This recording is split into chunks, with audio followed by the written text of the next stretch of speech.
Good morning, everyone, and welcome to Game Plan College's uh, information session with ECU this wonderful Friday. My name is Rachel Worsham, and I'm a post-secondary access advisor with Game Plan College at the Emily K Center. And I'm here with my colleague, Dwayne Campbell. And I am going to go ahead and turn it over to our two presenters from ECU.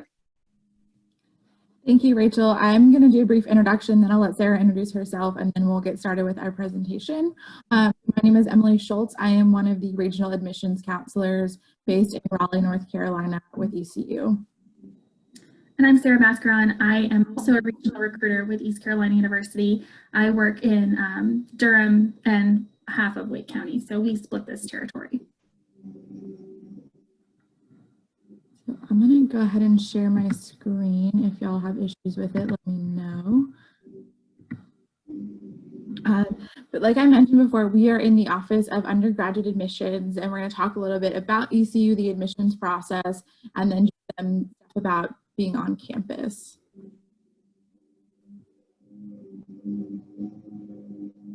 So East Carolina University is located in Greenville, North Carolina. We are about an hour and a half to 2 hours from Durham to the east, so not too far away, definitely an in-state public institution. ECU and Greenville pride themselves on being in a mid-sized city. There's a lot of different opportunities for things in the area. There's the Uptown Greenville Arts and Entertainment District, which is walking distance from campus. Campus actually backs up to Uptown Greenville. So it's really integrated with the university, and you can get to pretty much Raleigh or the beach in about an hour and a half, so not too far from either one. And we are a traditional college town. To me, that means pretty much everything in the city revolves around the university. There's pirate statues all over. Everything is purple and gold. There's a pirate statue outside of Walmart. It's very college driven. So a little bit about East Carolina University. We are really known for our nursing programs, our allied health programs. We do have the largest college of business in the state of North Carolina, and the largest college of allied health programs. And we were founded as an education college, so that's something that is really strong with us still. We are the only North Carolina university with a college of engineering, a medical school, and a dental school. So definitely keep that in mind, that while a lot of people know us for our medical programs, we do have a diverse range of majors. More than 150,000 living alumni, I am one of them, and more than 29,000 students currently. So we bring in students from every county in North Carolina, a lot of different states. We're about 15% out of state. And our average class size, believe it or not, even though we have about 29,000 students total, is going to be still about 28 students. So we try to keep our classes small when possible. I know it can be intimidating going to a larger institution and worrying about class size, but it's definitely something to keep in mind that most of your classes will be a little bit smaller than that. So here's just sort of an overview of the different colleges and schools that we have. Again, business is really well known. We have also a really strong college of arts and sciences. That's where biology is housed, psychology, chemistry. So a lot of the big programs that students are interested in coming to ECU, engineering and technology, fine arts and communication, and a lot of our healthcare programs, including our School of Social Work and the College of Nursing. We have about 85 bachelor's degrees, so your entry-level degrees when you come to ECU, your four-year programs. Then we have a lot of other programs for students to look at. And definitely if you're set on a major or you're not so sure yet, you can check out our Degree Explorer page. You can see what might sound interesting, the classes that you'd be taking. I definitely think that's a cool thing to look at if you're kind of juggling a couple different ideas for majors, if you might want to have a minor. It's definitely a good resource for you there. And some of the things we like to highlight at ECU is our student success. So we do have high academic expectations for our students. We have a lot of special programs. We have a Pirate Academic Success Center, which is a student-to-student tutoring center that's actually free. So if you need help in any of your classes, if you have questions about a specific class, The students that are helping tutor you just took the class before you, so they're familiar with the material, the tests, all of that. So that's something to keep in mind if you're needing help in a class. We have a wellness center on campus and lots of different resources and people there to help you succeed. Many of our students do internships or hands-on research, co-ops. It depends on your major, what you might want to intern with. Sometimes internships are required, sometimes they aren't. So just start looking at maybe what you might want to do long-term, if that's something that's required. Talking to your professors is really important. We have really awesome research facilities. We are building a brand new science building, which is really exciting. So hopefully that will be up in the next couple of years that students can use. Most of our students are able to do research starting in their sophomore year. So again, even though we are a larger institution, you have that ability to do hands-on work. We do have a lot of great study abroad programs too. The picture here is one of our honors college students in Hong Kong. Depending on your major, it just depends on where you might be able to go. But one of our more popular programs is actually based in Tuscany, Italy. So it's a satellite campus. It's all ECU classes taught by ECU faculty. You're just in Tuscany, Italy, which is pretty cool. And public service is also really big at ECU. Our school motto is Servire, so it means to serve. And so a lot of our classes or our organizations on campus do have a service component. And now I'll let Sarah talk about the admissions process. Yeah, so I'm going to take over from here and talk a little bit about admissions and what that looks like for you guys. So if you want to go to the next slide, Emily. So our freshman process is pretty simple. We are on rolling admission, so that means that we accept applications all throughout the year. It opens up in August and it's due in March. So during that time, we take applications. To make your application complete, you'll need to fill out an online application. You can do that via our website or the Common App, or we also take CFNC applications. We did participate in free application week with CFNC this year, so that's something to keep in mind. We plan to do that in the future. So there is a $75 application fee, so you'll need to turn that in, as well as your high school transcript, an SAT or an ACT score. We don't prefer one over the other. You don't have to send us both. So one or the other is just fine. And you can send us as many tests as you want to. So if you've taken it multiple times, please send them all in so that we can look at that for you. I think it says so on the next slide, but we do super score. So if as many tests as you've taken and you'd like to send us, we are willing to take and look at those for you. Also, if you've done any college work, so if you've done dual enrollment credits, if you've done AP classes, if you've done IB classes, we take all of that as well. So you'll need to send that over to us. Those aren't necessary for us to make an admissions decision, but they do help with looking at your completed application, as well as what we would recommend for classes that you would take the next year. So on your script, we need to have your GPA. So we are going to look at your unweighted cumulative GPA, and we say that students somewhere between a 3.1 and a 3.4 GPA are very competitive for admission at ECU. So if you have somewhere in that range, that's great. If it's a little bit lower than that, that's okay too. We will still look at that and we take your test scores into consideration with that. For minimum course requirements that's listed there, what we're looking for are 4 units of English, 4 units of math, 3 natural sciences, 2 social sciences, and 2 foreign language credits. Those foreign language credits have to be the same language. So if you've taken Spanish 1, you have to take Spanish 2. You can't take Spanish 1 and Latin 1. They have to be the same language, so concurrent levels. And we're also going to look at the rigor of your high school curriculum. So Emily and I are very familiar with the high schools in this area. We know how hard your schools are, what levels you're taking. We're looking at those APs, we're looking at those IBs, we're looking at dual enrollment credits. We know that those are hard courses. So we do take that into consideration when we're looking at your application.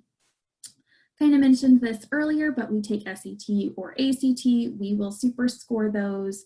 The ranges that we're kind of looking for is somewhere between a 1070 and an 1190 on the SAT, and somewhere between a 19 and a 24 on the ACT.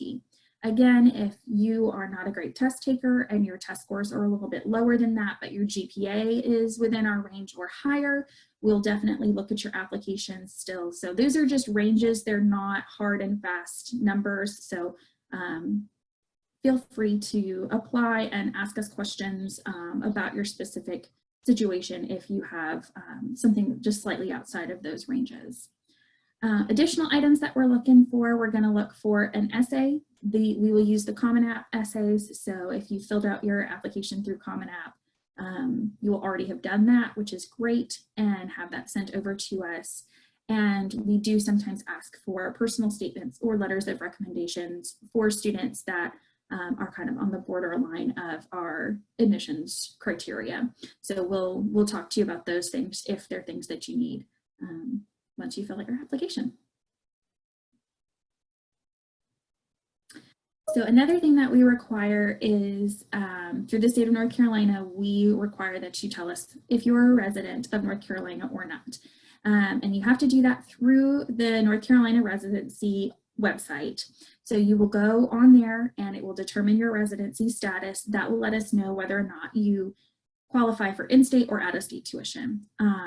So anybody who lives within North Carolina goes on this, they get their residency number. You will send that residency certification number to us at ugresidency@ecu.edu.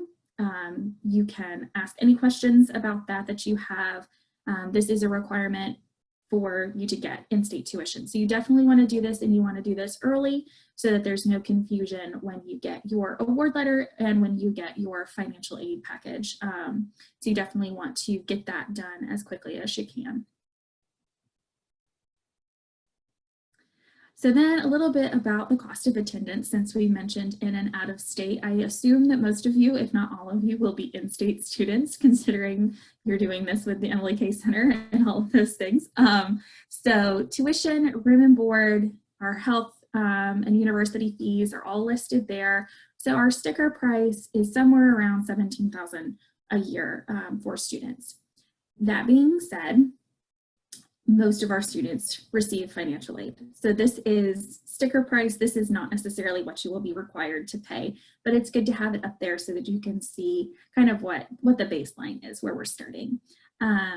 We also have some numbers there for what your books could potentially cost, and that depends on your major, depends on what you want to study, depends on if you get your books used or new from the bookstore or those kinds of things. So we put a range in there for you, just again, to have a baseline to see what you're looking at.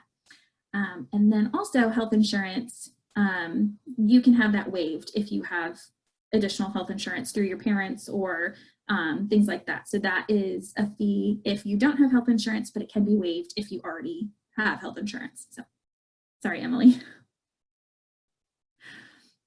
Like I mentioned already, so 73% of our students qualify for some type of assistance, whether it's scholarships, grants, or loans, or a combination of the three.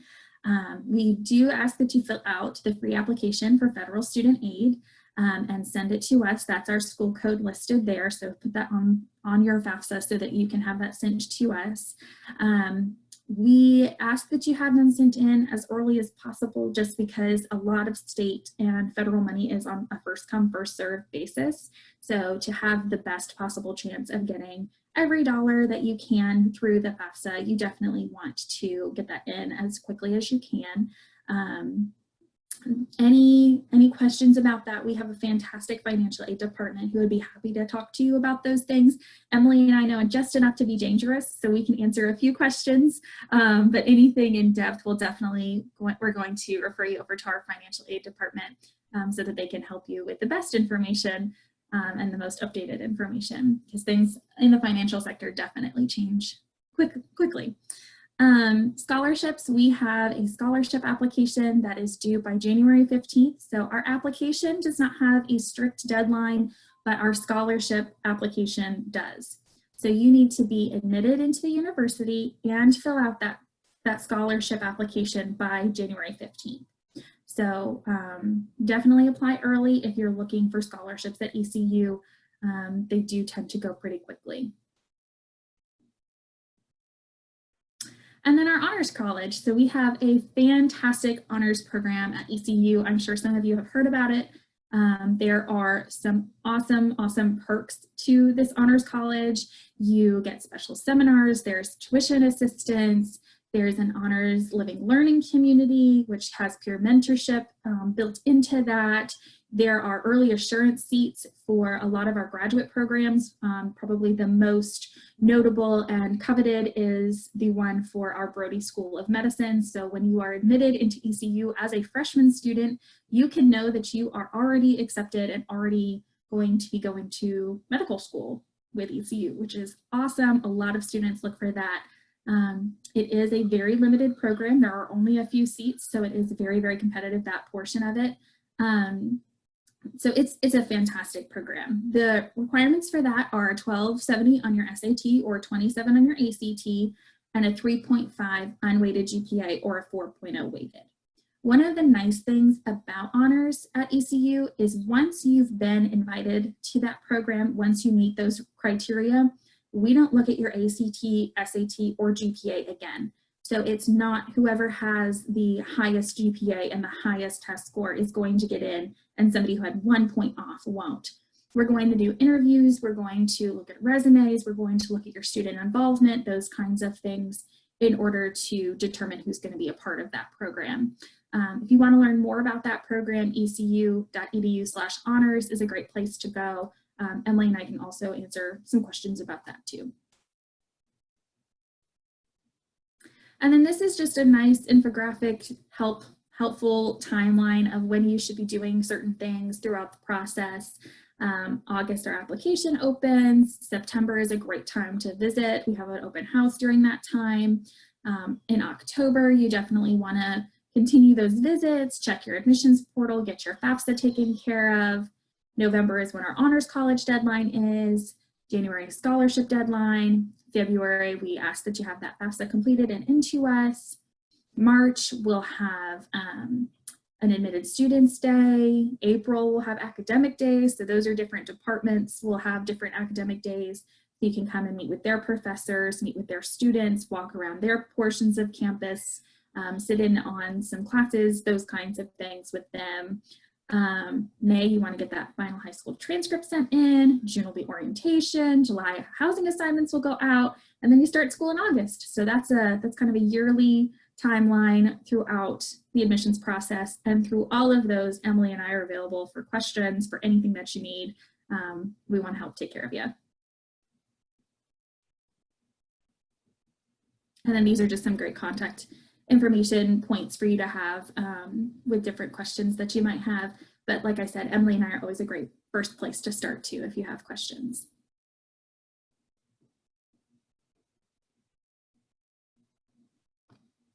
So for this section, we're going to talk a little bit about what life is like on campus. So campus living is one of our major departments on campus. All of our freshmen are required to stay on campus in one of our 15 residence halls. The picture you see in the background is actually Gateway Residence Hall, which is one of our newest on campus. And they're all located in 3 separate neighborhoods. So we have West End, Central Campus, and College Hill. The biggest difference, and students always ask, well, which one's the best? It just depends on where you want to live. So I lived in Central Campus and really loved it, but some students want to be on weekend because it's closer to one of the dining halls. It really just depends on what your location preference is. And then many of our halls have different living and learning communities built in. So for a living and learning community, a lot of schools have these, but it's essentially a community built on a shared interest. So like Sarah mentioned, we have it for our honors college. We also have them for majors like art, biology, business, education, engineering, and then we have the leadership as well. So sometimes it's based on major, sometimes it's just based on a similarity that you have with other students. So definitely that's something that you're interested in. If you're worried about having like a random roommate or not knowing a lot of people, a living and learning community is a really cool way to get to know people that you're taking classes with and you live with them. So dining is always a question that we get on campus. Is the food good? That is, I think, one of the most asked questions that I get when I'm at a college fair or meeting with students. So it's definitely something that you guys are concerned about. We have 31 different locations for dining, 2 full service dining halls, 6 convenience markets. You can read this. I think my favorite place to eat on campus is the food trucks that we have available. So they'll come and park in different places on campus and you can go get some tacos or some fun things off of taco trucks or food trucks. We also have our Starbucks coffee food truck, which is really cool. We also have a fantastic large building that is our new student center that has all of these things in them, and a nice Starbucks there too. You can tell I like coffee because I keep talking about Starbucks, but those are definitely my favorite places. We also have a lot of different meal plan options for you. So you can do an unlimited meal plan where you can go into the dining halls at any time. We have different options for meal equivalencies at places like Chick-fil-A or Einstein Bros or Panda Express. All of those different options will have meal equivalencies that you can swipe there. So there's a lot of different options for you for food on campus, and then directly off campus, which we're not necessarily affiliated with, but there are lots and lots and lots of options in Greenville to eat. I love going to Greenville just so that I can go eat. One of my favorite places in town is Sup Dogs, which there is one in Chapel Hill, and I've been to both the Chapel Hill one and the one in Greenville. The one in Greenville is the original one, and it is better. So definitely check out Sup Dogs when you're around campus. There's also a Krispy Kreme within walking distance of campus. It's very tasty. Oh yeah, that's true. That's true too. I do love Krispy Kreme. So we have a brand new building that we're really excited about. It was opened in 2019, so it's barely a year old. It is pretty much the heart of campus now. It is our student center. So there's a lot of cool like study spaces for students. It's very open. There's a theater in there. Our student store is actually in there, and you can see kind of in the picture. This was early morning, I believe, so I think it was still closed, but it's a really nice place to gather. There's some outdoor space. There's on the 3rd floor that students can go. So if you ever just want like a place that's really centered around the students, this is where you go. And we also, one of our newer dining options is Raising Cane's, which it's the only one in North Carolina currently, and it's pretty much tastes like Zaxby's, but it's like a big hit. We have a lot of people that come to Greenville just to eat at the Raising Cane's on campus. So definitely check that out if you're able to do a campus tour when we open up again. Parking and transportation, another thing that we get asked a lot about. Freshmen are allowed to have cars on campus, so you are welcome to come and park your car. There is a parking fee associated with that, depending on where you want to park, where you're living. All of those different things will factor into how much that costs every year for you, but you are more than welcome to bring your car on campus. However, you don't really need one because we have a fantastic busing system throughout campus and throughout Greenville. So if there's anywhere that you wanted to go, there is definitely a bus going. You can hop on, hop off. That is free for students to use with your student ID. So if you needed to go anywhere, the bus is available to you. Another thing that we get asked a lot about is our campus safety, whether campus is safe.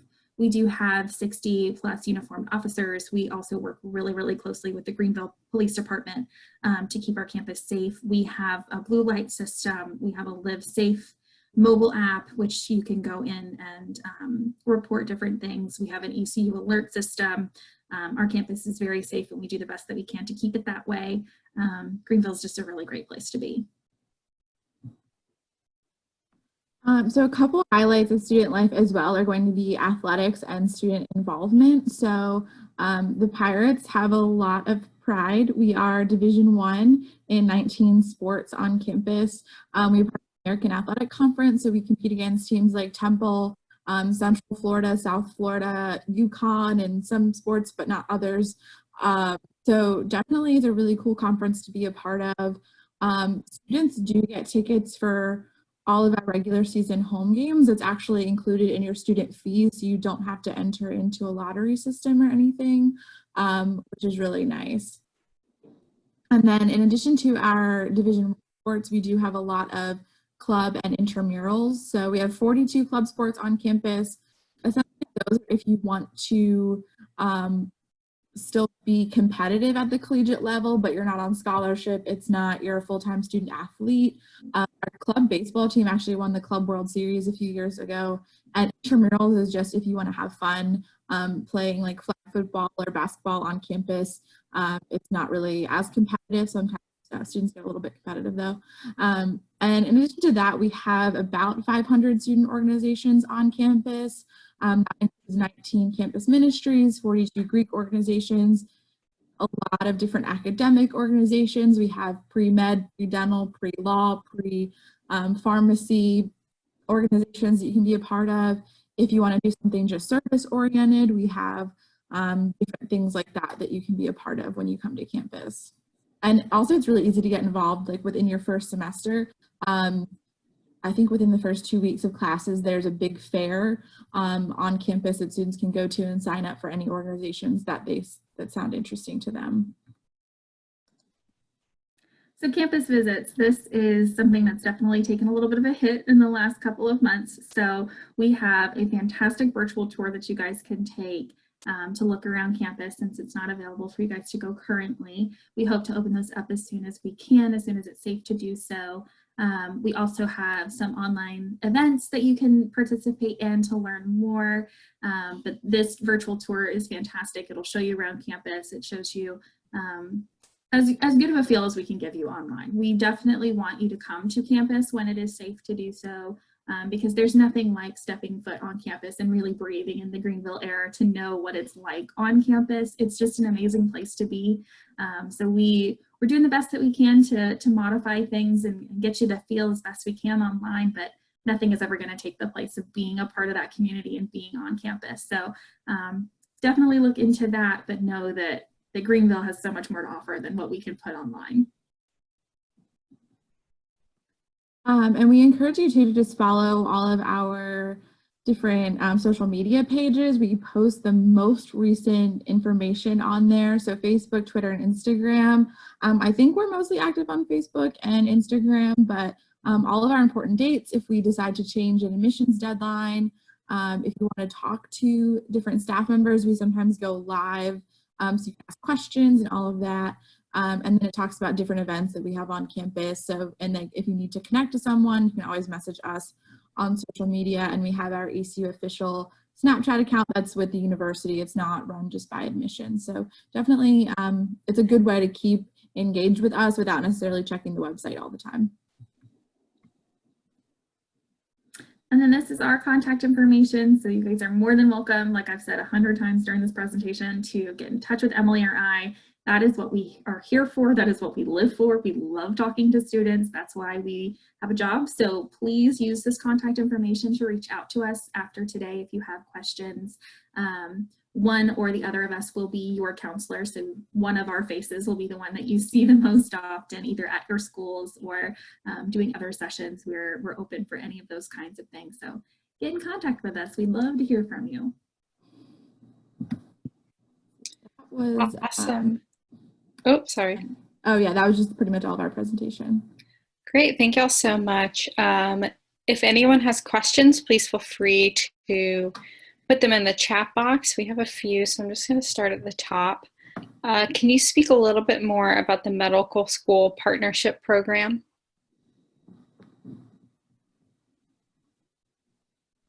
You want to go? You want to take that one, Emily?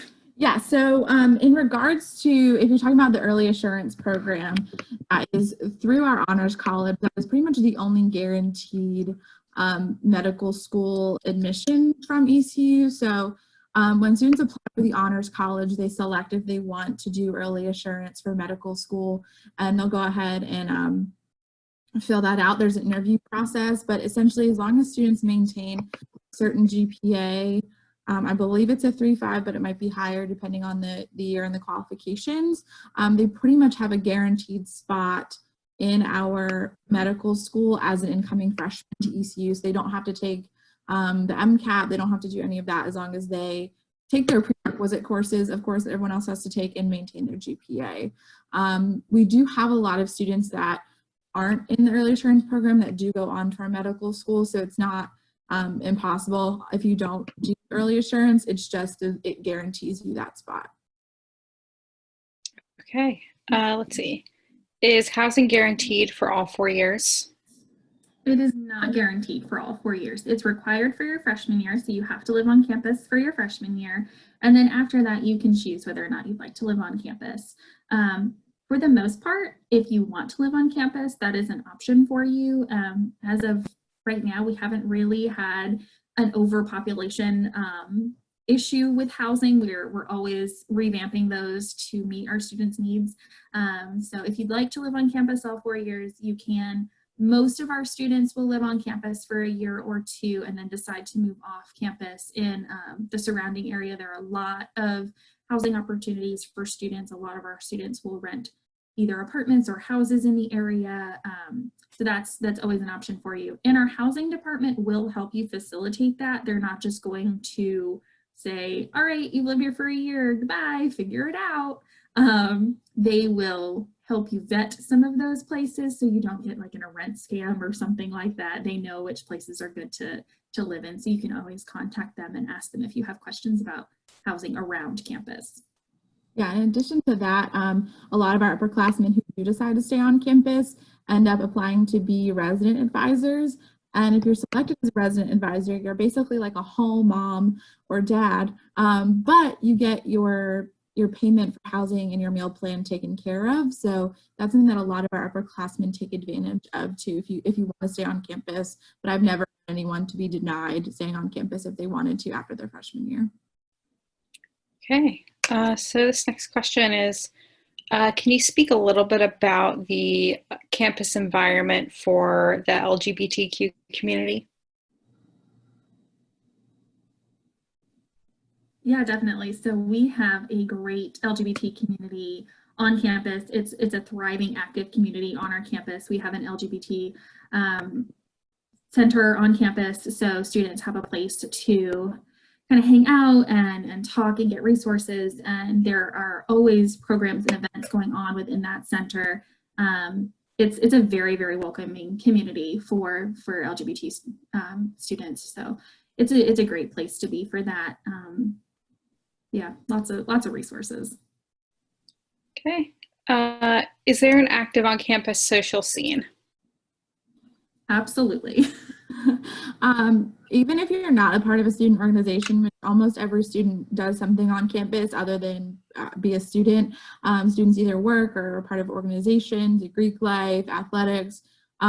There's always something to do. Our student activities board hosts events all the time. I think they're even trying to do virtual events right now. So there's always something going on. We have a movie theater on campus that plays just released movies. So they're not current ones in the theaters, but they're pretty much released after that, and all of it's free.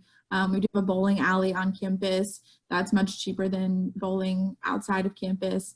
And we have a lot of events too that we put on. So every year we have Barefoot on the Mall. So there's a lot of inflatables and tables set up and food trucks, and then there's a concert that's free for students. So there's all kinds of things going on all the time, whether it's on campus or off campus. Okay. What is the relationship between the university and the surrounding community like? Greenville loves us and we love Greenville. I think that one would not survive without the other. It's so integrated. Everyone loves each other. They're really supportive. The community is really supportive of students.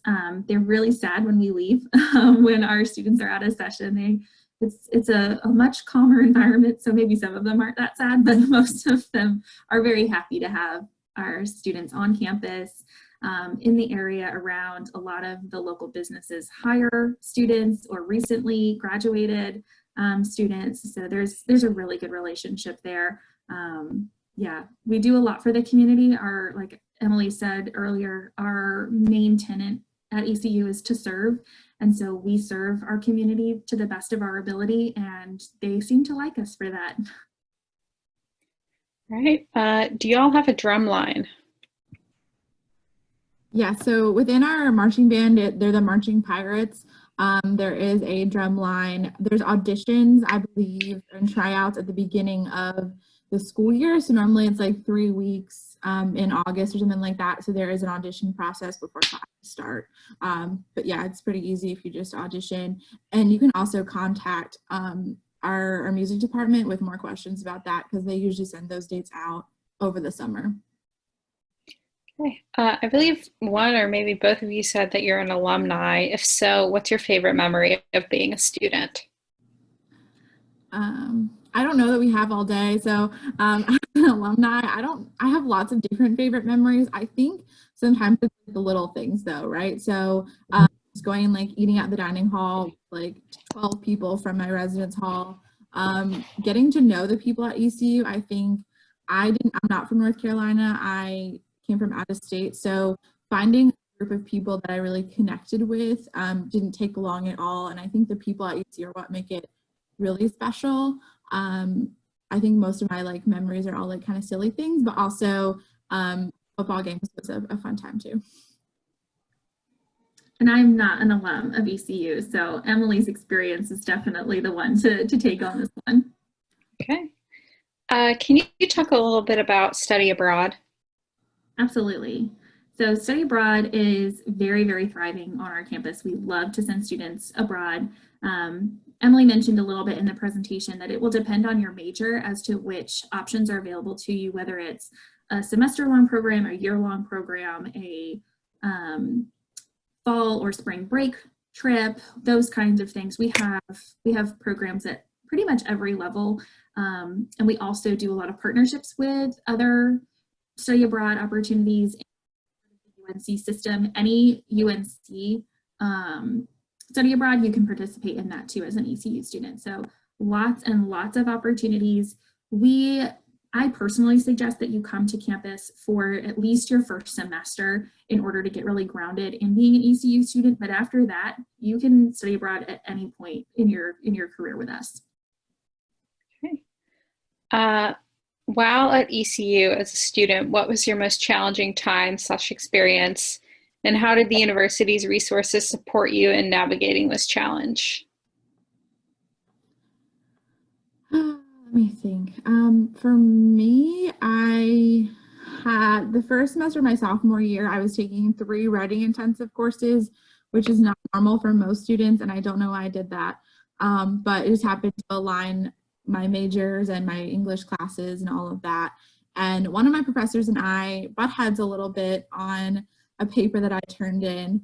And so I ended up getting one of my other professors to talk with him and have a sort of a process of like what exactly happened and what can we do to fix the situation. So I think knowing who to go to at the right time, because I had a really good relationship with one of my English professors, and so she was willing to step in and vouch for me and be there for me. I also had some really good contacts in student affairs if I needed them, but I think a lot of it is getting to know your professors and be willing to talk with them. They're not as scary as we think they are. Sometimes, you might be in a big lecture class and you might not know them very well, but just go talk to them. All of our professors are required to have office hours. And so that's when they're sitting, talking to students, they might be grading papers, but really they're there for you. If you just send them an email and maybe a couple days in advance saying, hey, are you in your office on Wednesday? Can I stop by? Most of the time they're going to say yes, or hey, can we do it Thursday? They're open and they're willing to talk to you. And I think that's one of the biggest things is just asking for help, because sometimes it's hard to do that in college, but you just need to know when to ask for help. Okay. What are the top 5 majors at ECU? So our top 5 most popular majors are business, engineering, allied health, psychology, and nursing. Those are definitely the ones that we get asked about the most, but all of our majors are awesome, so don't feel limited by those top 5. Okay. What percentage of students graduate in 4 years? I think for the 4-year, it's close to 60% of our students. I know that increases a little bit between the 5-year and the 6-year graduation rates. Going into the next question, which percent of students drop out, just because we're already talking about that. Our retention rate from freshman to sophomore year is 82%. So we do have a really high group of students that come back. Most of the time, it's not, they just usually transfer, or they might realize they're too far away from home, so they want to be closer to home. Normally, I think where we see most of the students leave is if they don't get into their major, or if they're having issues deciding what they want to study. I think that's where we lose most of our students. Do all of your majors have a application process? How does that work? It's most of them have some sort of application process in the sophomore year. Some of them, they just have to fill out a form, and it's pretty much as long as they have a GPA, they can declare it. For students coming into engineering, theater, dance, or music, and theater is musical theater, they have to apply in their freshman year to that program. Everything else is you apply in your when you're already a student. So admit them in our admissions office to that program. They have to apply separately, but those are the ones that require those applications up front. And later on, you know, I think for biology, it's just they have to fill out an application. They don't have to do an interview or anything. Nursing is probably the most competitive, that there is an application process, an exam, all of that. So, and those happen at different points in the student's career. So when students apply to ECU, let's say they put engineering as their intended major, are their applications looked at? Are there different application requirements or standards per major, or is everyone looked at the same? So they would be admitted into ECU, the school, but they may not be admitted into their program specifically. So if they did not meet the engineering standards, they would still be admitted into ECU. They would just have to choose a different major. And the ones that Emily mentioned are the only ones that are like that. So if a student chose criminal justice, you could be admitted into that program and admitted into ECU just fine. And most of the other requirements, like Emily said, do come later on in the process. So at that point, you have already met with an academic advisor within that program. You'll be talking to them. You'll know kind of which path you want to take, and if you have the criteria for that. The students that typically have the most issue are our nursing students, because it is the most competitive program. And the programs that you need to apply to are nursing, engineering, music, dance, and musical theater? Mm-hmm. Okay. And great. the theater, music, and dance, they will all also have an audition process that you'll have to do before you're admitted into those programs. Okay. Does ECU participate in college application week in October? Yes, we do. Great. Just make sure if you're doing the application, this past year, we only accepted the free one on CFNC. I don't know if they're going to change that this year at all, just depending on logistics. So if you're having any issues with that, just contact us, because I know it can be difficult, but CFNC right now is the only platform that we allow for free that week. Okay. So in the wake of COVID-19, a lot of colleges have started allowing some wiggle room as far as test scores go. Has ECU made a decision on what they're going to do about students applying in the fall? So as of right now, students that are applying in the fall, we still will require an SAT or an ACT score from them, because there should hopefully be options for students to take that throughout their senior year if they need to. But with us being on rolling admission, we have a lot more wiggle room for students to get those in later in the year. So it doesn't have to come when you first apply. You can send that later after you've had the opportunity to take the test 1, 2, 3 times, depending on your situation and what you'd like to do. That being said, we are constantly reevaluating what is in the best interest of our students. So that is our message today. That may not be our message after May, after June, after July. It will just depend on what is in the best interest of the students. So we're doing the best that we can. I would still imagine we would require an exam, but we don't know. Things are so uncertain. We're just trying to do the best we can day by day. And you may have mentioned this, but can you restate the, middle 50% test score and GPA ranges? Sure.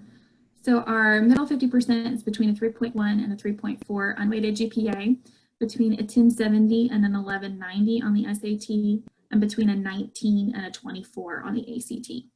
Great, thank you. Can you elaborate on the Honors College application process more? Does it provide tuition for undergraduate? Is it for specific academic majors? I can talk about that. Sorry, I was putting the numbers in the chat in case anyone needed to write them down. So for the Honors College, there's 3 scholarship levels, and it does not depend on major. So anyone can be in the Honors College regardless of major. It's really going to be about the different levels of scholarship. So they start at $2,500 a year for the first level. Then the second level of students get in-state tuition for up to 8 consecutive semesters, which means if they have credits coming in, sometimes they can use that tuition money to actually go toward our graduate school programs if they decide to do that.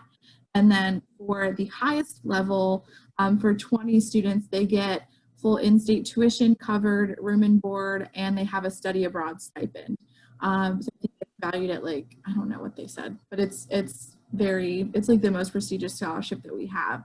So depending on the level that students apply for, they can get up to everything covered, but they do, if they select that they want to be an EC scholar, which is the students who get all of that, they have a more rigorous process. So they have to come on campus, they have to do on-campus interviews, talk to current Honors College students where the other levels don't.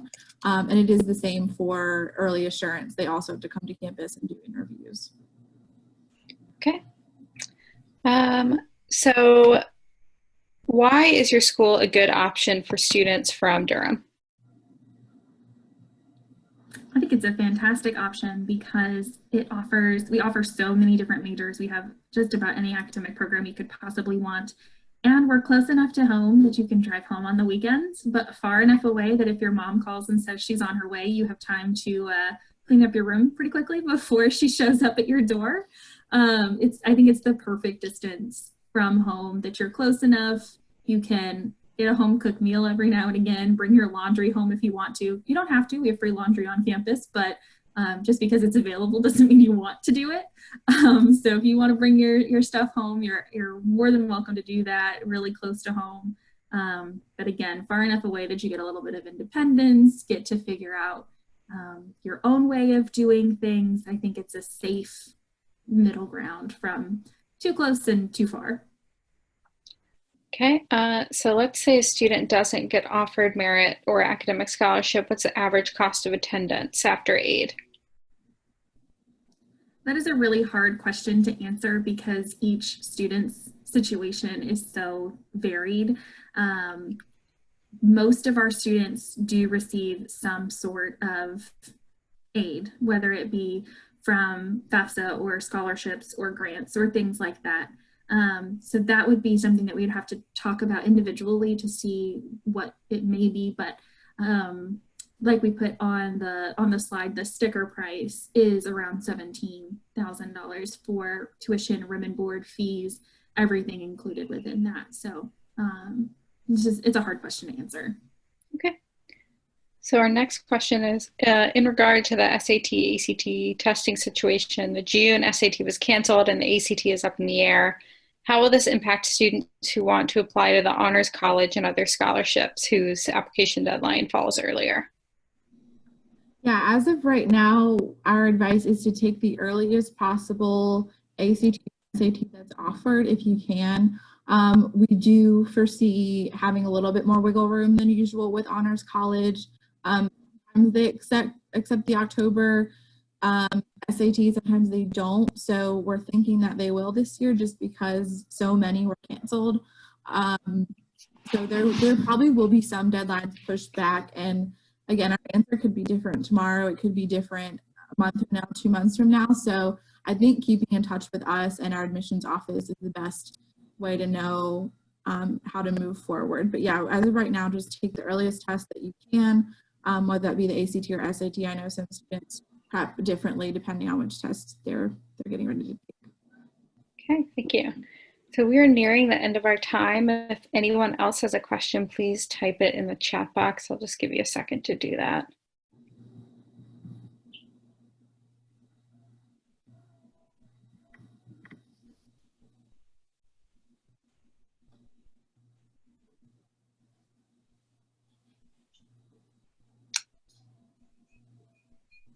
Okay, if that's it, thank you all so much for coming.